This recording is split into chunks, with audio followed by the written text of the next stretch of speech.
The market gives and the market takes away. But there's a golden rule that separates those who survive from those who perish. A rule that saved Jesse Livermore from complete ruin more times than he could count. Most traders will never discover this rule. They chase profits relentlessly while ignoring the discipline that creates lasting wealth. They celebrate small victories while blind to the devastating losses accumulating in their wake. The market feeds on this blindness, this fundamental mistake that has broken more traders than any crash or correction in history. What if I told you that your greatest strength as a trader isn't your ability to spot opportunity, but your capacity to recognize danger? That the difference between amateur and professional isn't about finding winning trades, but about protecting capital when everything inside you screams for action. The golden rule I'm about to share with you saved Jesse Livermore millions. It rescued him from the brink of disaster when his own psychology betrayed him, when fear and greed clouded his judgment, when the market's noise drowned out his own intuition. This rule isn't complicated. It doesn't require advanced mathematics or proprietary indicators, but it demands something far more difficult to master: complete control over your own impulses, the ability to stand firm when others panic, and to step back when others rush in blindly. What makes this rule so powerful and so difficult to follow is that it forces you to confront the greatest threat to your trading success yourself: your own fear, your own greed, your own desperate need to be right instead of profitable. The story I'm about to tell you isn't just about a trading strategy. It's about the psychological battle every trader faces. A battle Jesse Livermore fought and lost many times before he finally understood that the enemy wasn't the market. The enemy was staring back at him in the mirror every morning. In the early 1900s, Jesse Livermore had already made and lost several fortunes. The man they called the boy plunger had an uncanny ability to read market sentiment. He could sense the invisible currents of fear and greed that drove prices. His intuition was legendary, almost mystical in its accuracy. But something was missing. By 1907, Livermore had accumulated over $3 million, equivalent to roughly $100 million today. He'd shorted the market before the famous 1907 crash, positioning himself perfectly as panic spread through Wall Street. J.P. Morgan himself was said to have requested that Livermore stop his aggressive short selling to prevent further market collapse. Yet just a few years later, this same market genius found himself nearly broke. Again, the pattern had become disturbingly predictable: spectacular success followed by devastating loss. The very same intuition that built his fortunes seemed determined to destroy them. What Livermore realized during these cycles of boom and bust wasn't that his market analysis was flawed. His ability to read market direction remained exceptional. The problem was much more fundamental and much more difficult to solve. He lacked a system of discipline, a framework for controlling risk that could protect him from his own psychology. The markets had changed dramatically since Livermore's early days in the bucket shops. The primitive ticker tape had given way to more sophisticated communication networks. Information moved faster, competition grew fiercer, but the underlying psychology of the market and of the traders who comprised it remained unchanged. Fear still triggered panic selling at market bottoms. Greed still pushed traders to chase momentum well past the point of prudence. And the most dangerous emotion of all, hope, still kept traders in losing positions long after logic demanded retreat. Livermore's breakthrough came not from a new trading strategy or market insight, but from a ruthless self-examination. He began keeping detailed journals of his trades, analyzing not just the market conditions but his own psychological state when making decisions. What he discovered disturbed him. When his positions moved against him, he found himself gripped by fear, not of losing money, but of being wrong. His ego couldn't tolerate the admission of mistake, so instead of cutting losses quickly, he would hold losing trades, hoping the market would eventually prove him right.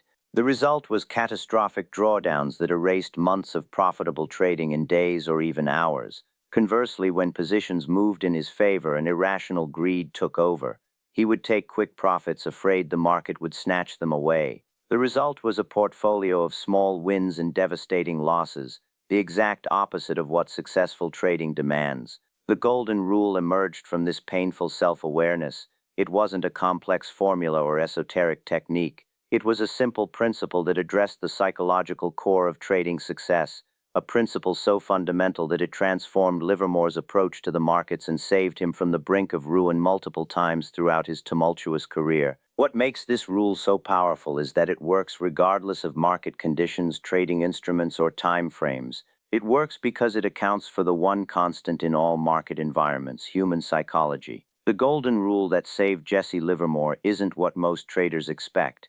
It isn't about entry signals or price patterns. It isn't about market cycles or sector rotation.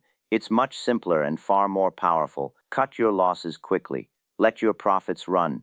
8 words. That's it. Yet within these 8 words lies the entire secret to trading success and the explanation for why so many traders fail despite having excellent analytical skills and market knowledge. Why is this rule so difficult to follow? Because it demands that we act against our most basic human instincts. Our psychology is fundamentally misaligned with profitable trading. We're wired to seek pleasure and avoid pain, to run from danger and cling to safety. These instincts served our ancestors well on the savannah, but they're devastating in the markets. When we enter a trade that immediately moves against us, cutting the loss means accepting immediate pain. It means admitting we were wrong. Our ego resists. Our instincts scream to avoid the pain. So instead we hold the position hoping it will turn around. We average down, throwing good money after bad. We rationalize, finding any information that confirms our original thesis while ignoring the market's clear message. It's just a temporary pullback, we tell ourselves. The fundamentals haven't changed, we insist. I'm a long-term investor, we declare, even as our trading capital bleeds away. This psychological trap, this fundamental mistake, compounds with devastating effect. A 10% loss requires an 11% gain to break even.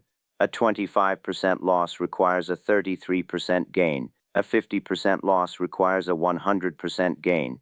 The mathematics of loss is merciless and unforgiving. Livermore understood that allowing small losses to grow into large ones wasn't just psychologically damaging, it was mathematically destructive. Each oversized loss created a hole that became increasingly difficult to escape. Each rationalization dug the hole deeper. The flip side of this rule: when a trade moves in our favor, every instinct screams to lock in the profit, to seize the certain gain before the market can take it away. Fear drives this response just as it drives the reluctance to cut losses. Not fear of loss, but fear of missing out on realized profit. Livermore observed this pattern in his own trading. He would hold losing positions for months, watching his capital erode, hoping for reversal. Yet when positions moved in his favor, he would take quick profits, often exiting just before the real move began. The result was predictable: small wins and devastating losses. The exact opposite of what builds wealth in the markets. The discipline to follow this simple rule, to cut losses quickly and let profits run, separates the amateur from the professional, the gambler from the trader, the bankrupt from the wealthy. But knowing the rule intellectually isn't enough. Livermore learned this lesson the hard way, as most traders do. The gap between knowing and doing is where most trading accounts go to die. To bridge this gap, Livermore developed a system of rules and guidelines that protected him from his own psychology. He understood that in the heat of battle, when emotions run high and capital is at risk, discipline often falters. The mind plays tricks. Rationalizations abound. So he created a framework of ironclad rules that removed discretion from the equation. The first component was position sizing. Livermore never risked more than a predetermined percentage of his capital on any single trade. This mathematical approach to risk management ensured that no single mistake could significantly damage his trading account. It created a buffer against the inevitable errors in judgment that even the most skilled traders make. The second component was the predetermined stop loss. Before entering any position, Livermore knew exactly where he would exit if the trade moved against him. This wasn't a mental stop that could be moved or ignored when emotions ran high. It was a firm commitment, often backed by actual stop orders in the market. The third component was a scaling system for building positions. Rather than committing his full position size at once, Livermore would start with a partial position. If the market confirmed his analysis by moving in the expected direction, he would add to the position. This pyramiding approach allowed him to build substantial positions in strong trending markets while minimizing risk in uncertain conditions. But even with these systems in place, the psychological battle remained fierce. The market constantly tests your discipline. It probes for weakness. It tempts you with quick profits and easy gains. It punishes hesitation and rewards boldness, until suddenly it doesn't, taking back in days what required months to accumulate. Livermore discovered that the market has no memory. It doesn't care about your past successes or failures. It doesn't owe you anything for previous losses. Each moment is new, each decision independent of those that came before. This reality that yesterday's analysis might be invalid today requires a flexibility of mind that few traders develop. The greatest traders understand that being right isn't the goal. Being profitable is. They understand that protecting capital takes precedence over growing it, that avoiding the devastating loss matters more than capturing the outsized gain, that disciplined execution of a sound system will outperform brilliant but inconsistent insight every time. Livermore's golden rule forces us to confront the uncomfortable truth that our natural psychological tendencies are often our worst enemies in the market. The desire to be right, the reluctance to admit mistakes, the fear of missing out, the hope that losing positions will turn around. These common human traits are deadly in the merciless mathematics of trading. What makes this golden rule so powerful is that it directly addresses these psychological weaknesses. It provides a framework for decision-making that, if followed consistently, protects us from our own worst tendencies. But consistency is the key. Livermore himself struggled with this throughout his career. He would follow his rules diligently, building his fortune trade by trade. Then, in a moment of overconfidence or emotional weakness, he would break his own rules. The results were always the same: significant losses that erased months or even years of disciplined work. The market punishes inconsistency with ruthless efficiency. It doesn't care about your intentions or your knowledge. It responds only to your actions. And when those actions lack discipline, when they break from the systems designed to protect you, the market extracts its toll without mercy or hesitation. This is why so many traders fail despite understanding the principles of success. They lack not knowledge, but discipline, not analysis but emotional control, not strategy but the mindset necessary to execute that strategy consistently through the inevitable ups and downs of market cycles. The golden rule that saved Jesse Livermore from ruin wasn't just a trading strategy, it was a psychological framework that protected him from himself. It acknowledged the gap between intellectual understanding and emotional reality, between knowing what to do and actually doing it when capital is at risk and emotions run high. So how do we apply this golden rule in practical terms? How do we build a system that enforces discipline and protects us from our own psychology? Livermore's approach offers a blueprint that remains as relevant today as it was a century ago. First, we must establish clear risk parameters before entering any position. This means determining exactly how much of your capital you're willing to risk on a single trade. Professional traders rarely risk more than 1–2% of their total capital on any single position. This mathematical approach to risk management ensures that a string of losses inevitable for even the best traders won't significantly deplete your trading capital. For a $100,000 account, this means risking no more than $1,000 to $2,000 per trade. If you're buying a stock at $50 and your stop loss is at $48,000, your position size would be limited to 500 shares, $2,000, $2,000, $2,000, $2,000. This precise calculation of position size relative to risk is the foundation of professional trading. It removes emotion from the equation and enforces discipline through mathematics. Second, establish non-negotiable stop losses for every position. Before entering a trade, know exactly where you'll exit if the market moves against you.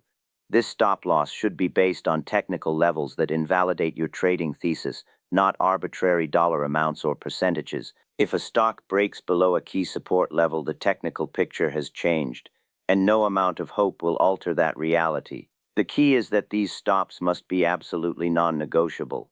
They aren't suggestions or guidelines, they are ironclad rules that must be followed regardless of how you feel, what you think, or what the talking heads on financial media are saying. The moment a position hits your predetermined stop, you exit. No questions, no hesitation, no rationalization. Third, develop a strategy for letting profits run. This is often more challenging psychologically than cutting losses. The fear of giving back profits can be overwhelming. Livermore's approach was to use trailing stops that moved with the market, locking in profits while allowing successful positions room to develop. As a position moves in your favor, adjust your stop loss to protect an increasing portion of your profit. In strong trending markets, this might mean moving your stop to just below recent support levels or key moving averages. The goal is to give the position enough room to breathe while protecting your capital from significant reversals. Fourth, implement a scaling system for building positions. Rather than committing your full position size at once, start with a partial position. If the market confirms your analysis by moving in the expected direction, add to the position. This approach, which Livermore called pyramiding, allows you to build substantial positions in strong trending markets while minimizing risk on initial entry. The key to successful scaling is to only add to winning positions. Never average down on losing trades. Adding to losses is one of the most common and devastating mistakes traders make. It compounds risk rather than managing it. Livermore was explicit on this point: add to winners, never to losers. Fifth, maintain detailed trading records that track not just your entries and exits but your psychological state when making decisions. Livermore kept meticulous journals that allowed him to identify patterns in his own behavior. These records revealed when he was most vulnerable to breaking his rules, typically after a string of successful trades when overconfidence set in. By reviewing these records regularly, you'll begin to recognize your own psychological patterns. You'll see when you're most likely to break your rules, when fear overwhelms discipline, when greed clouds judgment. This self-awareness is the foundation of improvement. Sixth, develop a checklist for trade execution. Before entering any position, verify that it meets all your criteria. Is the overall market trend supportive? Does the trade align with your established strategy? Have you calculated your position size correctly? Is your stop loss clearly defined? Are you acting on objective analysis or emotional impulse? This checklist approach prevents the common mistake of impulsive trading. It forces a moment of reflection before committing capital. It creates a buffer between impulse and action, a space where discipline can override emotion. Seventh, create circuit breakers in your trading system. Establish clear rules for when to step away from the markets. Livermore would completely liquidate his positions and step back from trading after taking significant losses or when he felt his discipline slipping. He understood that trading in a compromised psychological state almost inevitably leads to mistakes. Your circuit breakers might include daily loss limits, drawdown thresholds, or behavioral triggers that indicate your decision-making is compromised. When these circuit breakers are triggered, the rule is simple: stop trading, step away, reset mentally before returning to the markets. The effectiveness of these systems isn't just in their mechanical application, but in how they reshape your trading psychology over time. By consistently cutting losses quickly and letting profits run, you rewire your emotional responses to the market. What once felt unnatural, taking small losses while letting profitable trades develop, gradually becomes your default approach. This psychological evolution doesn't happen overnight. It requires consistent application of your rules through various market conditions. It demands that you value process over outcomes in the short term, trusting that the right process will yield favorable outcomes over time. The golden rule works because it aligns with the fundamental mathematics of profitability. A trading system with a 40% win rate can be highly profitable if winners are substantially larger than losers. Conversely, a system with a 70% win rate will inevitably fail if the average loss exceeds the average gain. This mathematical reality reinforces the wisdom of Livermore's approach. By cutting losses quickly and letting profits run, you create a positive expectancy system, one where the size and frequency of gains outweigh the size and frequency of losses over a large sample of trades. The market will test your commitment to this system. It will tempt you with quick profits. It will punish your stop losses with sudden reversals. It will shake out weak hands before major. These challenges aren't bugs in the system, they're features. The market's very function is to transfer wealth from the undisciplined to the disciplined, from the emotional to the strategic, from the impulsive to the patient. The markets have changed dramatically since Livermore's day. Algorithms now execute millions of trades per second. Information travels at the speed of light. Global events impact prices instantly across interconnected exchanges. Yet despite these technological revolutions, the fundamental psychological challenges remain unchanged. Fear still drives panic selling at market bottoms. Greed still pushes traders to chase momentum beyond reason. Hope still keeps traders in losing positions long after logic demands retreat. The greatest barriers to trading success aren't technological or analytical, they're psychological. This is why Livermore's golden rule remains as powerful today as it was a century ago. It addresses the core psychological challenges that all traders face. It provides a framework for decision making that, if followed consistently, protects us from our own worst tendencies. But knowing isn't doing. Understanding the principle intellectually isn't the same as applying it consistently when capital is at risk and emotions run high. The gap between knowledge and application is where most trading accounts go to die. The question isn't whether you understand the golden rule. The question is whether you have the discipline to follow it day after day, trade after trade, through bull markets and bear markets, through winning streaks and losing streaks. Can you cut your losses when every instinct screams to hold on? Can you let your profits run when every impulse urges you to take the quick gain? Your answer to these questions will determine your fate in the markets more surely than any trading strategy, any technical indicator, or any fundamental analysis. Because in the end, your greatest edge isn't your ability to analyze markets, it's your ability to control yourself. Trading isn't just a financial endeavor, it's a journey of self-discovery. It reveals your relationship with risk, with uncertainty, with being wrong. It exposes your deepest fears and most powerful desires. It shows you who you really are when tested, not who you think you are or wish to be. This journey never ends. Even Jesse Livermore, with all his success and all his rules, occasionally fell victim to his own psychology. The battle for discipline is never permanently won. It must be fought anew with each trade, each decision, each market cycle. Ask yourself, what is your relationship with loss? Can you accept being wrong without it damaging your self-image? Can you separate your ego from your trading decisions? Your answer reveals more about your potential for trading success than any technical analysis ever could. The golden rule that saved Jesse Livermore from ruin will save you too, but only if you have the courage to follow it, the courage to accept small losses rather than catastrophic ones, the patience to let profitable positions develop fully, the discipline to act according to your system rather than your emotions. This is the path. The rest is up to you.